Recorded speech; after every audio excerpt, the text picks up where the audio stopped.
I thought I'd just put together a little video on how to center a part vertically so you know that the spindle is directly centered on top of, in this case, this is a shaft, goes all the way down through the table and down here, hoping to do some boring and live threading on the end.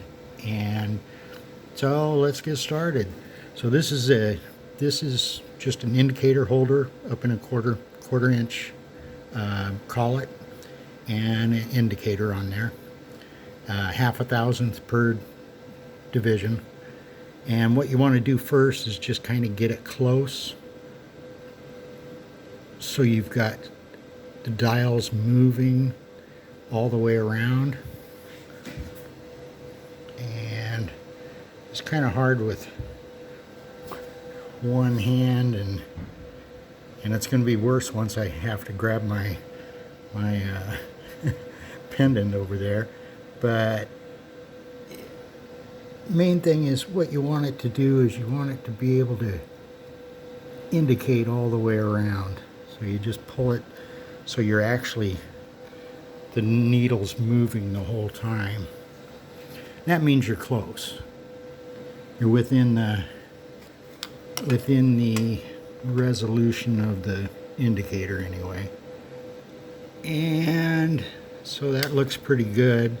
So now what we're going to do, I'm just going to work on the y-axis first. And we'll see where it is now. And it looks like, so it's -5 on this side. And it's about 0 there. So I'm going to move it that way just a hair. And watch our needle. We want to kind of split the difference. So now we should be pretty close on both sides. That's about 1,000th out, so I can move over about another 1,000th. Doesn't matter, you don't have to hit 0 here. You're just looking for the needle not to move as you spin it around. So I'm going to go about to there. So we're at about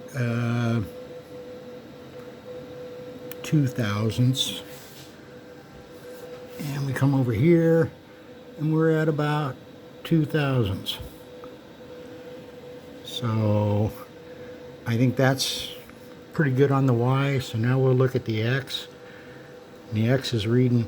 Now the cool thing about doing it this way and the fast way is that you know those two, you know your Y is just about centered. So now all you have to do is get your X to match. And since you've got it pretty close to center already, you just come over to your X. And try to make it read the same thing. So about 2 thousandths is where we were. So now let's take a look at that sweep. And you see it's still maybe a half a thou off there. But yeah, so the Y can probably come back a little bit. But let's look at our X here. And you can see that it's right at about 2 thousandths.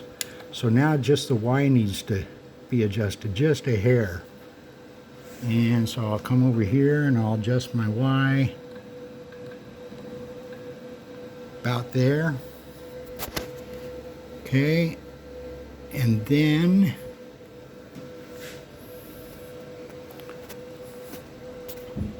we're within a 1/2 thousandth there. And we're within a 1/2 thousandths there.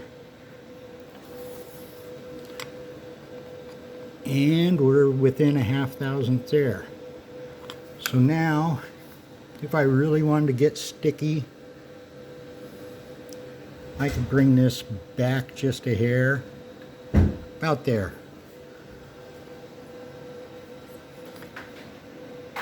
And you'll see that that's identical.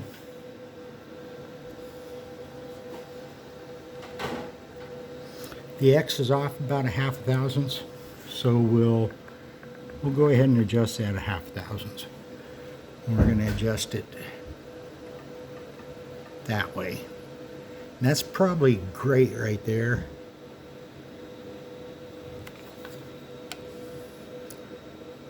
And there it is, if you can see that. Anyway, now we know that the spindle is directly over the center of that shaft, because that reads the same thing all the way around. So what you do is you come over, I could do it on my pendant, but you can just come over here and do the same thing. So I'm in G58. That's what I saved for that particular fixture on the table. So I just zero my X and Y at G58. Then I know when I come in the next time if I want to work on that fixture, I just go to G58 and I know where 0, 0 is. It's right in the center there. Now, this chuck isn't that accurate, so I'd probably have to zero every time I wanted to cut a shaft or a ferrule or whatever. But at least I'm in the ballpark, and as you can see, it doesn't take long to dial that in once you're close to center. So anyway, I hope this helps. I hope it gives other guys ideas. And if you have any questions, let me know.